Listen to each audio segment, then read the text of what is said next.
할렐루야. 예. 겨울 왕국에 나오는 소녀의 이름을 딴 안나라는 염소가 있습니다. 뭐라고요? 염소 이름이 안나인데, 이 안나 염소는요, 2015년도에 태어나서 얼마 지나지 않아서 극심한 동상에 걸려서 뒷다리를 두 개 다 못 쓰게 되었습니다. 그 바람에 이 뒷다리가 짧아져 가지고 이 앞다리 두 개를 구부리고 걸어 다녀야 했습니다. 너무나 오랫동안 또 그렇게 생활을 하다 보니까 이 앞다리도 힘줄이 굳어져 가지고 사용할 수가 없게 되었습니다.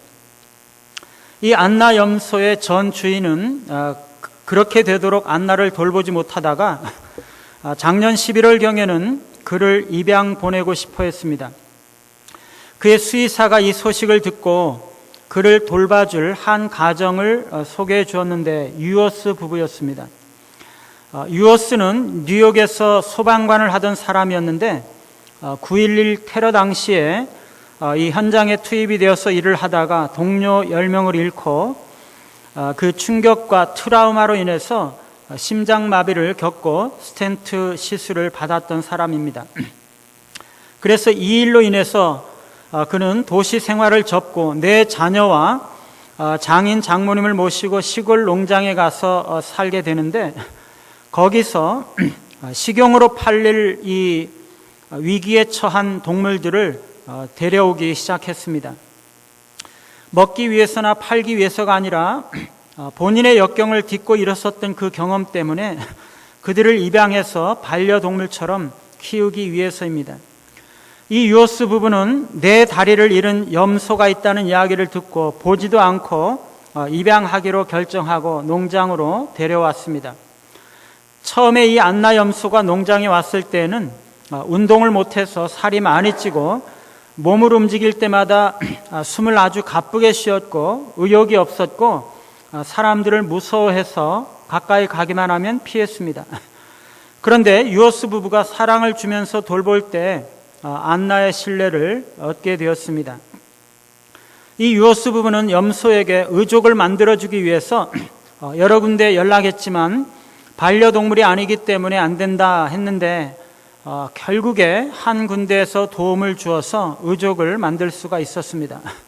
그래서 이 안나 염소는 의족을 달고 네 다리로 걷게 되었습니다. 이 안나는 가족처럼 지내면서 정말 귀엽고 똑똑하고 반려견처럼 사람의 관심을 받고 싶어 한다는 것입니다. 여러분, 이 염소가 무슨 가치가 있어서 의족을 만들어 주었을까요? 우리는요, 사람도 아니고 반려동물도 아니고 단지 염소일 뿐인데 많은 돈을 들어가면서 이 의족을 만들어주고 같이 산다는 이야기가 쉽게 이해가 안 됩니다. 다리가 없으면 잡아먹거나 팔면 그만인데 왜 의족까지 만들어주는 것일까? 다른 사람들에게는 아무 가치가 없는 염소였을지라도 유에스에게는 역경을 딛고 일어서는 용기를 보여주는 가족과 같은 소중한 존재가 되기 때문입니다. 오늘 말씀에 보면은요, 예수님께서 중풍병자를 치유하시는 얘기가 나옵니다. 그는 사람들 보기에 아무런 가치도 없는 사람이었지만 예수님께는 너무나 소중한 존재였습니다.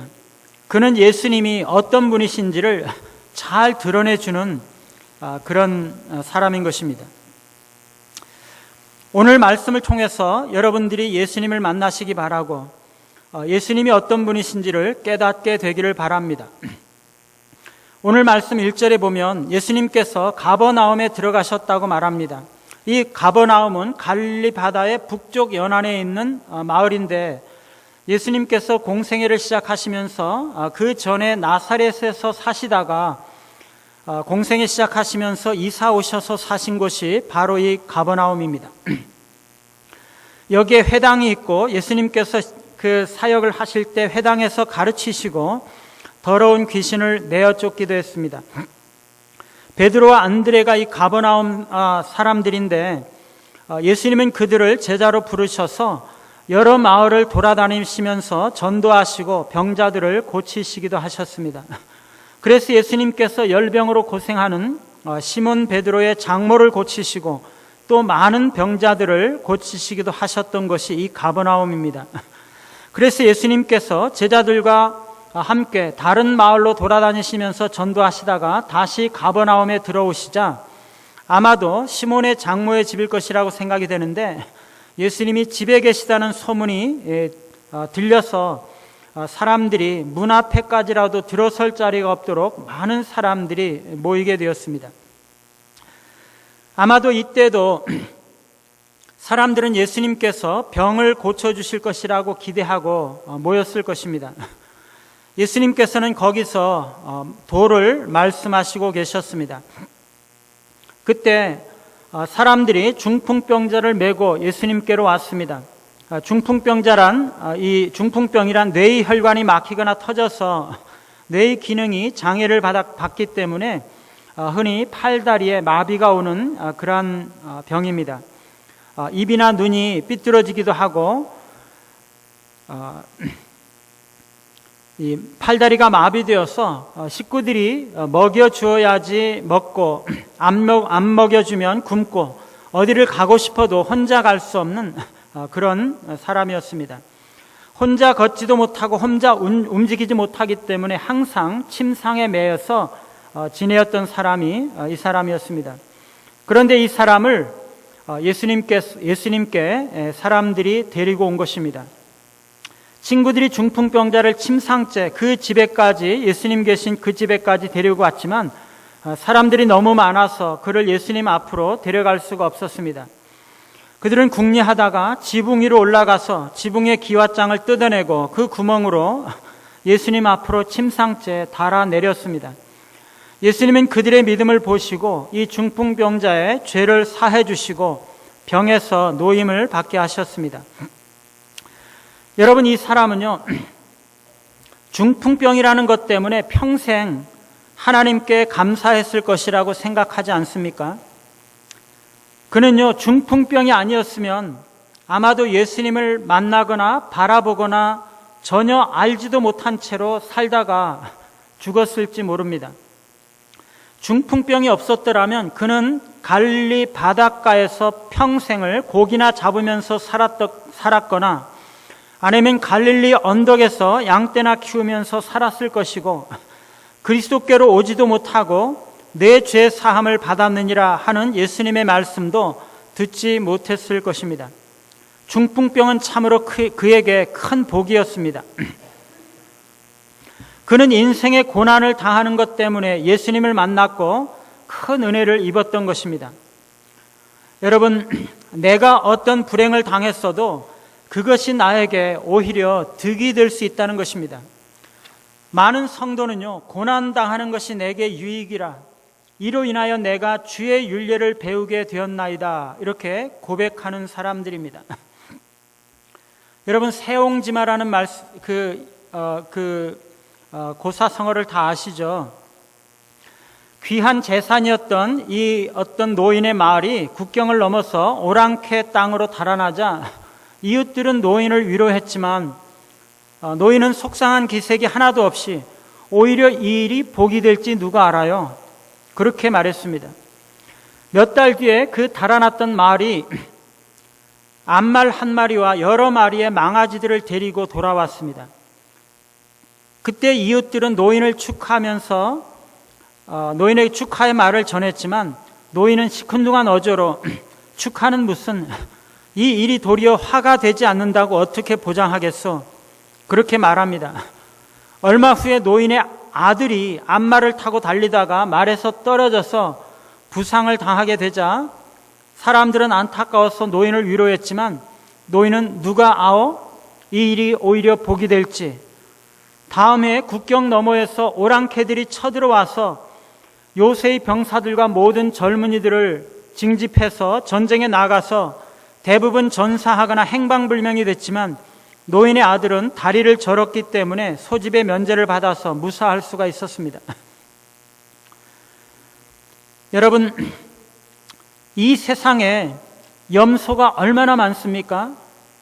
그런데요, 모든 염소들이 다 유오스 부부를 만나는 것은 아닙니다. 안나가 유오스 부부를 만날 수 있었던 이유가 무엇입니까?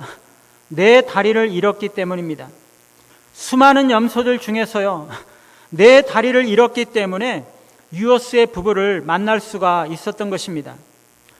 그래서 그는 네 다리를 새로 얻었을 뿐만 아니라 유오스 부부의 가족이 되어서 그들과 함께 지낼 수가 있었던 것입니다. 여러분, 내가 어떤 불행을 당했어도 그것이 오히려 나에게 득이 될 수가 있다는 것입니다. 왜요? 그것이 예수님을 만나는 기회가 되기만 하면요. 어떤 사람들은요, 사고를 당하거나 파선을 당하거나 인생의 어려운 일들을 만났을 때 오히려 그것이 예수님을 만날 수 있는 기회가 되는 것입니다. 하나님은요, 우리를 괴롭히고자 우리에게 재난을 주시는 것은 아니지만 우리가 재난을 당했을 때를 이용해서 자녀들에게 가까이 다가오세요. 그리고 예수님을 만나게 하시는 것입니다. 여러분, 우리는 지금 코로나 감염 예방을 위한 사회적 거리두기 강화로 인해서 온라인 예배를 드리고 있습니다.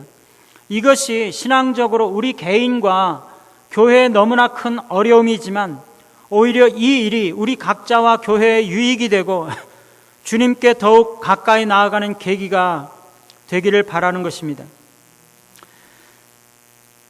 이 중풍병자가 중풍병으로 누워있을 때 네 사람들이 그를 메어서 예수님께 메어왔습니다.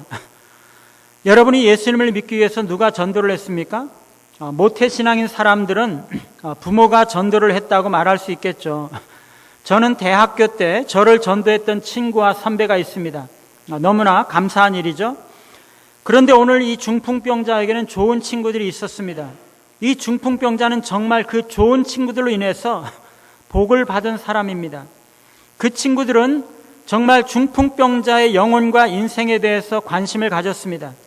예수님께서 그를 치유하실 수 있음을 믿고 그들은 합심해서 중풍병자를 예수님께 데려오고자 했던 것입니다. 정말 큰 어려움들이 여러 가지 있었지만 그들은 여러모로 궁리를 했고 드디어 지붕을 뜯어내면서라도 그를 예수님께 데리고 갔습니다. 예수님은 그들의 믿음을 보시고 중풍병자를 치유하시고 구원하셨습니다. 여러분은 주변에 예수님을 모르고 영적으로 죽어가는 친구가 있지 않습니까? 여러분은 그들의 영혼과 인생에 참으로 깊은 관심을 가지고 있습니까? 어떻게 하든지 그를 예수님께로 인도하고자 하는 열심과 노력을 기울이고 계신가요? 여러 가지 어려움들이 있을지라도 우리는 정말 끝까지 인내하면서 노력해야 할 것입니다. 그랬을 때 그 친구가 우리를 향해서 평생 고마운 마음을 가지지 않겠습니까? 우리가 친구를 사랑한다는 증거는 그를 예수님께로 데리고 오는 것입니다. 사랑하는 여러분, 예수님 앞에 나와서 예수님을 만나고 죄 용서함 받고 인생의 문제가 해결되고 하나님을 믿게 되는 수많은 사람들이 친구들 때문에 예수님을 만나는 것입니다. 교회에 나와서 하나님을 믿게 되는 수많은 사람들이 자기 스스로 걸어서 예수님께로 나온 사람들이 아니었습니다. 중풍병자가 예수님께 나왔던 것은요, 그의 친구들이 그를 메고 나왔기 때문입니다. 그는요, 스스로 걸을 수 있는 사람이 아니었어요. 친구들의 수고가 있었기 때문에 예수님 있는 곳까지 침상째 메어오고 지붕을 뜯어서 침상을 달아내리면서까지 그 수고와 애씀이 있었기 때문에 중풍병자가 예수님을 만날 수가 있었던 것입니다. 사랑하는 여러분, 여러분들이 예수님을 만나고 예수님을 믿게 된 것이 스스로 예수님께로 걸어서 나간 것이 아닌 것입니다.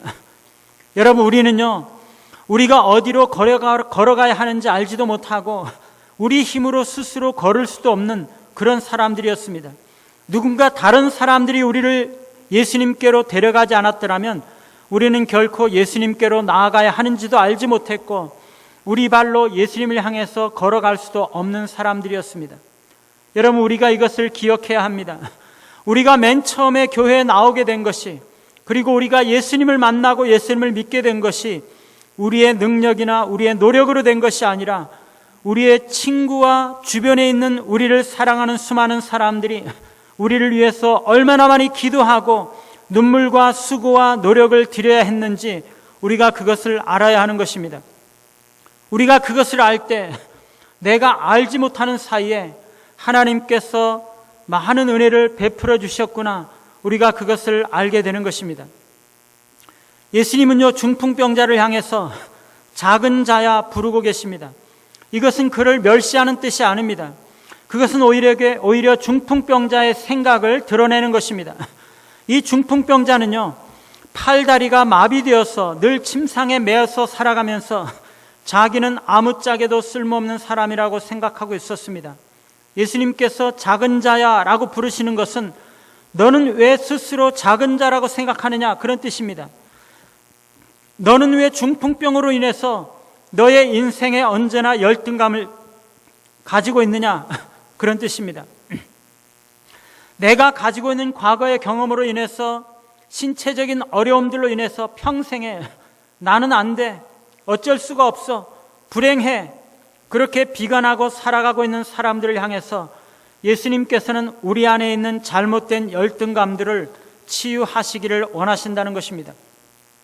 그래서 예수님은 중풍병자를 향해서 죄 사함을 선포하십니다. 내 죄 사함을 받았느니라. 많은 사람들은요, 예수님께서 병 고치시기를 바랐습니다. 그들은 병 고침을 받기를 바라서 모였습니다. 그런데 예수님은 죄 사함을 선포하고 계시는 것입니다. 내 죄 사함을 받았느니라. 그때 중풍병자의 마음속에 무슨 생각이 들었겠어요? 예수님, 그게 아니에요. 죄 사함이라니요. 나는요, 중풍병이에요. 중풍병. 여러분 중에 그렇게 말하는 분은 없습니까? 예수님, 나는요, 남편 사업이 어려워서 문제지 죄의 문제가 급한 것이 아니에요. 예수님, 나는 지금 돈이 급한 것이지 죄 문제가 급한 것이 아니에요. 예수님, 나는 친구 관계가 급하고 나는 자식들이 말을 안 들어서 문제지 죄 문제가 급한 것이 아니에요. 사랑하는 여러분, 여러분 중에 혹시 인생의 문제를 가지고 있는 분은 없습니까? 나는 이것 때문에 결코 행복하지 않다라고 생각하는 그런 어떤 문제는 없나요? 나는 과거의 불우한 가정 환경 때문에 결코 행복할 수가 없어. 나는 과거에 친구를 잘못 만나서 내 인생이 이렇게 망가진 거야. 나는 왜 이렇게 머리가 나쁘고 사업이 잘 안 될까? 내 인생은 왜 이렇게 항상 꼬이고 길이 안 열릴까? 여러분들이 이 세상 살아가면서 여러분들을 불행하게 만드는 수많은 문제들을 가지고 있을 수 있습니다. 그런데요, 우리가 그런 문제로 남모르는 고민과 한숨으로 절망하면서 예수님께로 나와왔을 때 예수님은 여러분들이 생각하는 그 모든 문제들보다도요, 우리의 죄의 문제를 먼저 말씀하시는 것입니다. 중풍병으로 평생을 고생하고 고통을 받다가 예수님께 나갔는데 내 죄 사함을 받았느니라. 나는 돈이 없어서 맨날 고민하다가 예수님께 나아갔는데, 사업 때문에 예수님께 나아갔는데, 예수님은 그런 모든 문제들보다도 죄의 문제를 가장 먼저 지적하시는 것입니다. 왜 그렇습니까? 우리가 가지고 있는 죄의 문제가 어떤 다른 문제들보다도 가장 중요하고 가장 근본적이고 가장 긴급하고 가장 절박한 것이기 때문입니다.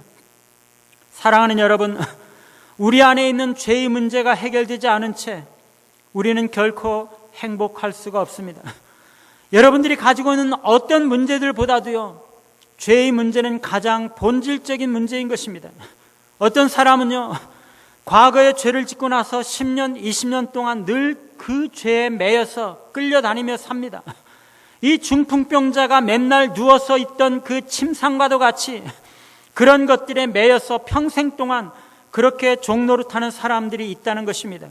침상에 누운 채로, 침상에 붙어있는 채로 그렇게 평생을 살아가는 것입니다.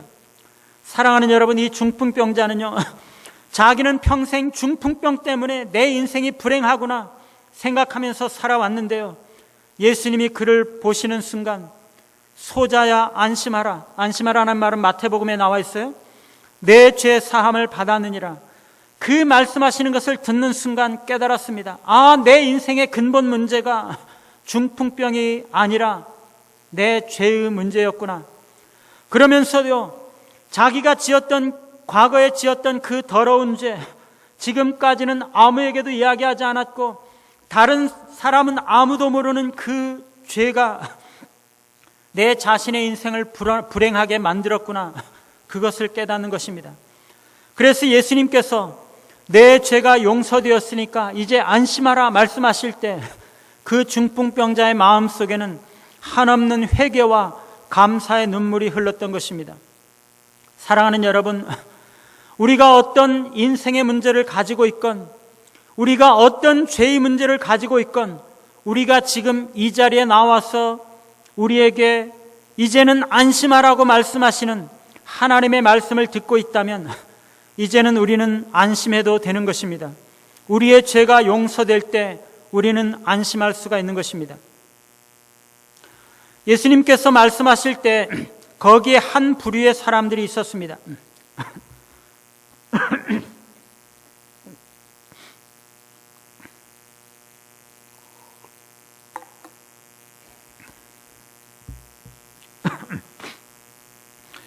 그들은 오늘 마가복음에는 서기관들이라고 이야기하고 있는데 마태복음과 누가복음에서는 바리새인과 율법교사라고 말하고 있습니다. 바리새인과 서기관들과 율법교사들, 이 사람들은 갈릴리에 있는 각 마을과 유대와 예루살렘으로부터 온 사람들입니다.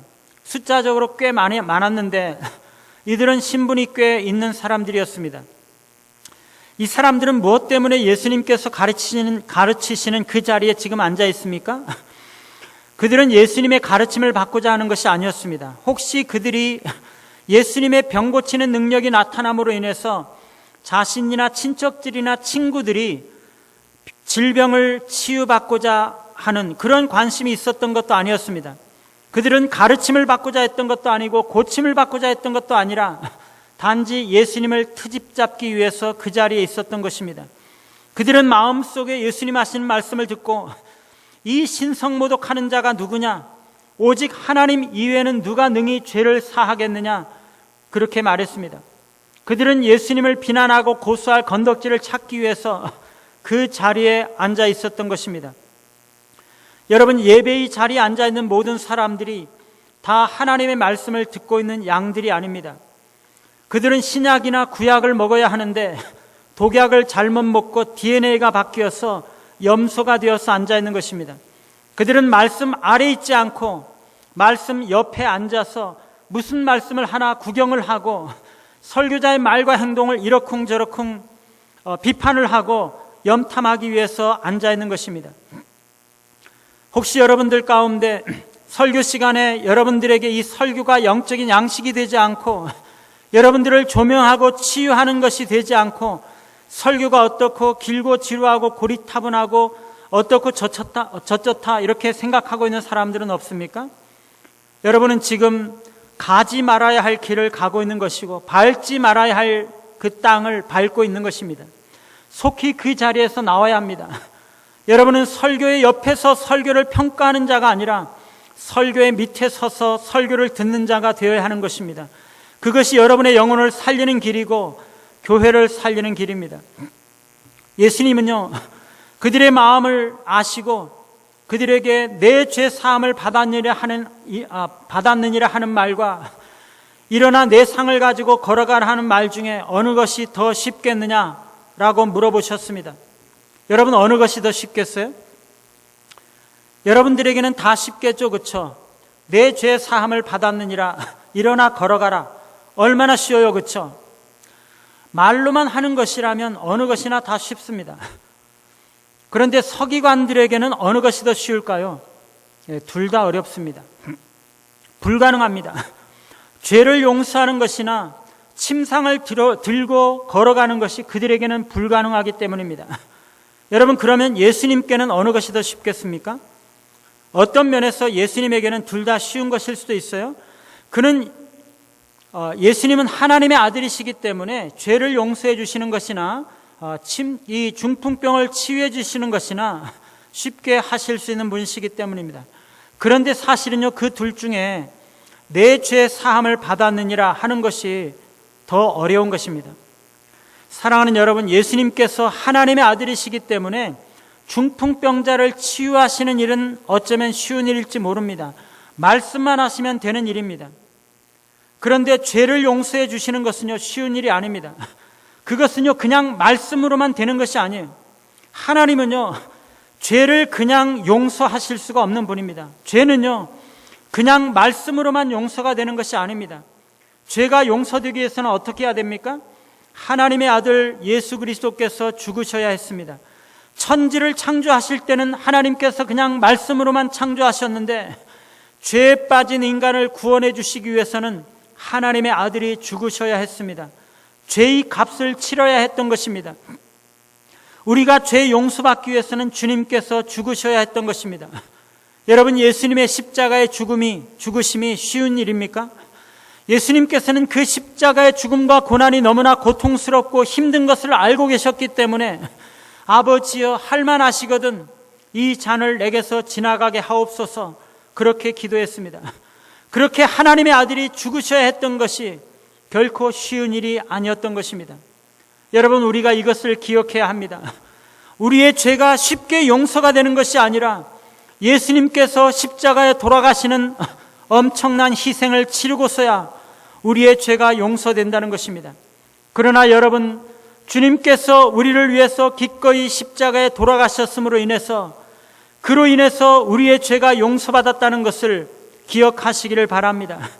오늘 예수님께서 중풍병자에게 내 죄 사함을 받았느니라 말씀하시는 것은 그리스도께서 앞으로 자신이 십자가에서 죽으실 것을 담보로 그의 죄를 용서해 주시는 것입니다.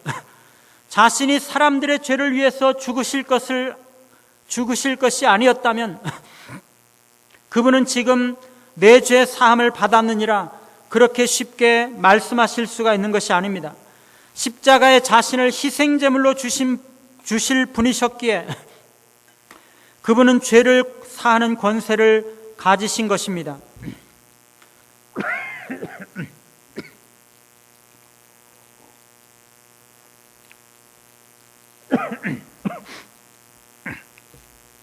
사랑하는 여러분, 일어나 걸어가라 하는 말과 내 죄 사함을 받았느니라 하는 말 중에 어느 것이 더 중요합니까? 수많은 사람들은요, 외적인 질병을 주목해서 봅니다. 그러나 예수님은 죄를 먼저 보셨습니다. 육체적인 질병보다 내면적인 죄가 더 중요한 것입니다. 내면의 질병이 육체의 질병보다 더 중요한 것입니다. 그런데 사람들은 외적인 질병과 불구는 돈도 많이 들이고 중요하게 보는데 내적인 질병인 죄는 심각하게 생각하지 않는 것입니다. 죄는요, 영혼의 질병이기 때문에 죄의 문제는 육체의 질병보다 훨씬 더 중요하고 심각한 문제인 것입니다.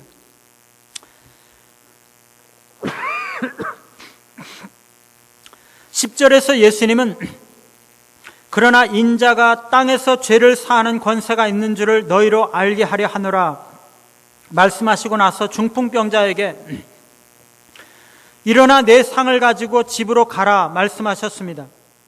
그랬더니 어떻게 됐습니까? 이 중풍병자가요, 지금까지는 침상에 누워만 있었는데, 평생을 침상에 누워서만 지냈는데, 그래서 지금까지는 한 번도 일어나 본 적이 없는 이 사람이 침상에서 일어나서 손을 툭툭 털면서 자기가 누웠던 그 침상을 들고 사람들 사이로 걸어서 집으로 가는 것이었습니다. 이로써 예수님께서 죄 사하는 권세를 가지심을 입증하신 것입니다.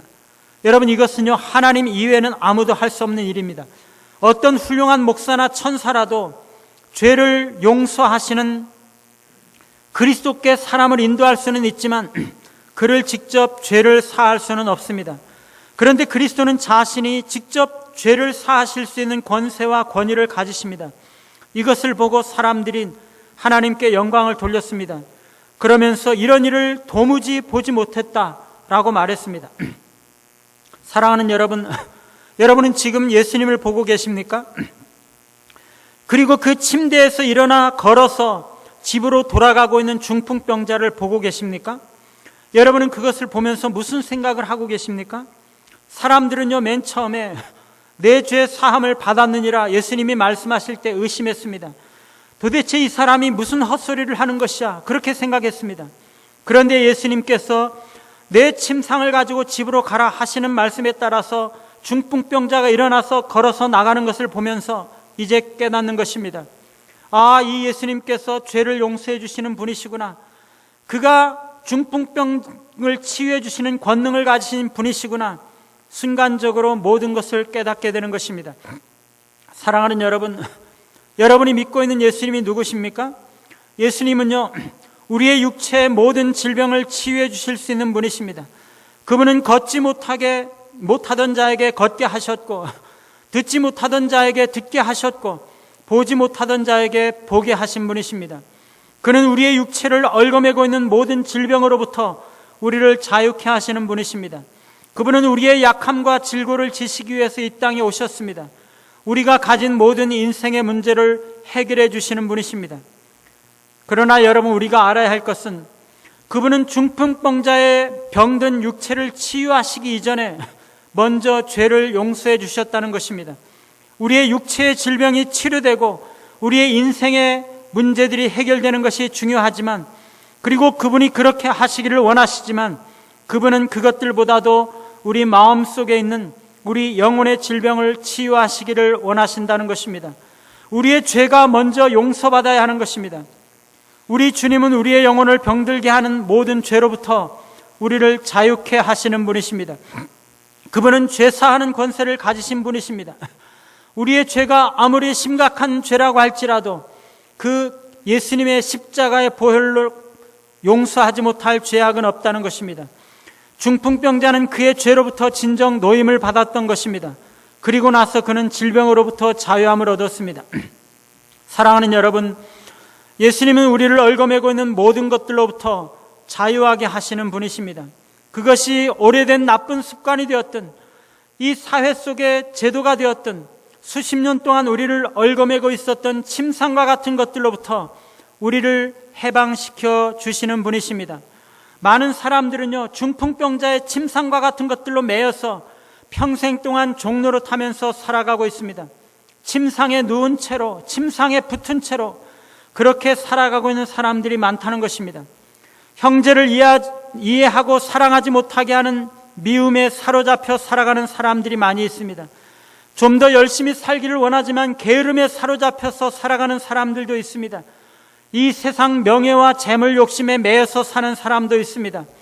또한 하나님의 말씀과 그분의 뜻을 깨닫지 못하게 하는 어두움이나 우리를 참으로 그리스도인답지 못하게 하는 어떤 세상적인 가치관에 매여 있는 자들도 있습니다. 그러나 이와 같이 우리를 얽어매는 것들이 어떤 것이라 할지라도, 그것이 어떤 죄악이나 세상의 어떤 유혹과 영향력이라 할지라도 우리가 예수님께 나아가기만 한다면, 지금 우리에게 말씀하시는 예수님께 우리의 어떤 비참한 모습이라도 내어놓기만 한다면, 그분은 우리를 얽어매고 있었던 모든 권세들로부터 우리를 참으로 자유롭게 해 주실 것입니다. 사랑하는 여러분, 예수님은 우리의 불행으로부터 복을 창조하시는 분이십니다. 예수님은 사람의 마음을 아시는 분이십니다. 예수님은 죄사하는 권세를 가지신 분이시고 우리를 얽어매고 있는 모든 것으로부터 우리를 자유하게 하시는 분이십니다. 우리가 친구들에 의해서 예수님께 인도되고 예수님을 만났던 것처럼 예수님은 우리가 친구들을 인도하기를 원하십니다. 예수님은 우리가 바리새인이나 서기관들처럼 말씀을 들으면서 트집을 잡거나 비판하는 자세가 아니라 겸손하게 순종하는 마음으로 말씀을 듣기를 원하십니다. 주님은 우리에게 있는 열등감과 모든 마음의 상처를 치유하기를 원하십니다. 어떤 고난과 불행 가운데 있든지, 어떤 어려움 가운데 있든지, 죄의 문제나 아니면 우리가 가지고 있는 어떤 문제보다 죄의 문제가 내 영혼에서 가장 중요한 문제인 줄을 아시고 예수님께 나아가 죄 사함을 받으시고 복된 삶을 살아가시는 여러분 모두가 되시기를 간절히 바랍니다. 우리 같이 한번 찬양하고 기도하는 시간 가지겠습니다. 우리는 주의 백성이오니 주의 그 큰 이름 선포합니다.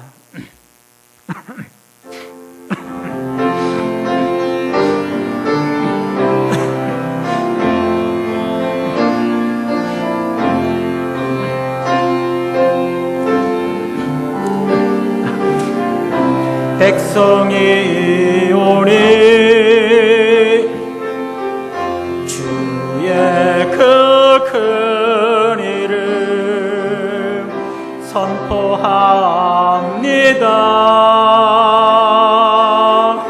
이곳 어두운 세상에 빛으로 부르셨네.